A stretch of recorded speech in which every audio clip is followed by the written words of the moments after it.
Lush, Executive Editor of Hubculture. It is Davos 2026. Absolutely delighted to be here with Tony Cho. How are you? I'm doing great. It's so good to see you again. So good to see you. Last in Davos in May for the COVID Davos, right? Yeah, that was quite a warmer experience. It was a wild time. It was a wild time, a different time.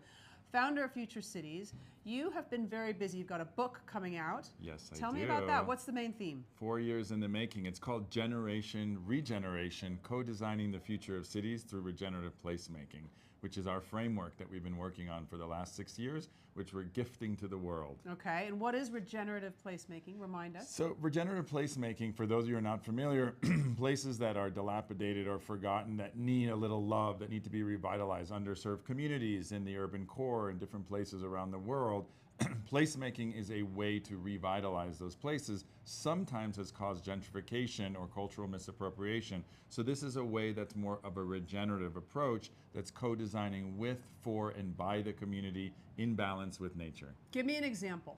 Okay, so the Wynwood Arts District in Miami, which I was involved in as a pioneer, it was a magical place that that we've been working on for the last 20 years. When we came there, it was one of the most violent places. It had the most crime in Miami. All the buildings were dilapidated. Then you bring artists together, creatives and innovators, and boom, and you brought Instagram into it, and it becomes the most celebrated arts district in the world. And so it grew, it revitalized, it became clean and safe, which are two of the most important things, but then it became commercial. And so what ended up happening is the very artists and creatives who are the heart and soul of Main Street get pushed out and get gentrified. So how do we mitigate those impacts of gentrification and the undesired effects of successful revitalization projects? So that's what regenerative placemaking means. And it's combining creative placemaking practices with regenerative development principles of Regenesis and Buckminster Fuller and other greats that we stand on the shoulders of. So what does make the biggest difference?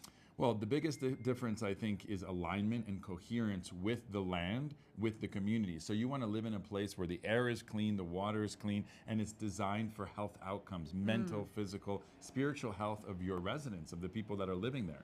So I get all of that, but how do you keep it affordable for those very artists that you don't want to become cogs in the corporate machine? So you make them part of the growth. You give them as part of a collective. You help them buy their properties. You help them become owners and principals. And that's the way that they become part of the success of the story. And you do need public-private partnership. And you need people that actually care about the future outcome, that are not there just to make a quick buck.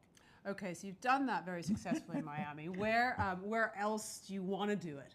Well, I think this is something that can be adapted around the world. These are practices and principles, and I learn more from my mistakes than from my successes, obviously, and that's what I share in the book. And I really think that you can't prescribe culture. So culture is one of our main pillars within the regenerative placemaking future of cities movement, and within kind of the pillars of what you need to do. So you don't want to erase culture. You want to cultivate and reinforce culture, and that builds the coherence. So it's really about co-creation. It's about co-design, and so that's what creates the coherence of the place, because then once you have everybody rowing in the same direction, magic is possible.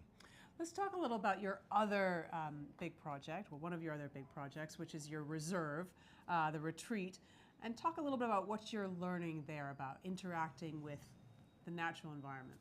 So Chosen Center for Regenerative Living, which is a retreat center that I co-founded with my beloved late wife, Jimena Cho. May she rest in peace. I'm sorry. Beautiful inspiration, the divine feminine, really celebrating Mother Earth and really protecting Mother Earth. Really her last words on this planet was to find peace in our hearts and for peace in humanity and on Earth, and to protect Mother Earth. And that's essentially what we're doing at Chosen Center for Regenerative Living. We're educating, we're doing conservation, we're incubating small businesses and artisans through our artisan market. So it's a bio-regional hub. And what that means is that the work and the education that we're doing there has a ripple effect throughout the whole region, the whole state, in fact, because what happens upstream affects what happens downstream. And we are at the headwaters of the Everglades, which flows south, and the St. Johns River, which flows north, providing water for 11 million Floridians. People don't realize this. So we're trying to give them the overview effect of how development, and there it's suburban sprawl because Florida is under siege by development because that is the most valuable use for the land, no longer citrus or cattle. It's now for homes, the American dream, which I call the American nightmare. Right. So what can I expect if I come, which I'd love to come, to the retreat? What's an experience like? So depending on the weekend that you come there's more family-oriented weekends where we're doing kayaking, canoeing, and bird watching, and we're doing forest bathing and farm-to-table meals. We're getting our hands in the soil, so it's reconnecting people with nature. And we believe nature. Our motto there is that nature is medicine, food is medicine, and community is medicine. Music is also medicine, so we're building a music studio. So you'll do ecstatic dance, you'll drink cacao, you'll listen to amazing music, you'll get really locally handcrafted goods, you'll put your hands in the soil, and you'll connect deeply with community, but you'll reconnect with nature because nature is what is the most natural thing within all of us, that because of our modern society, we've paved over our own natural environment. And so we need to connect with nature. So you have 22,000 acres of wild Florida. So it's a place for you to say, wow, we are nature. We are not apart from nature. We are part of nature. And so that is what is experienced at Chosen.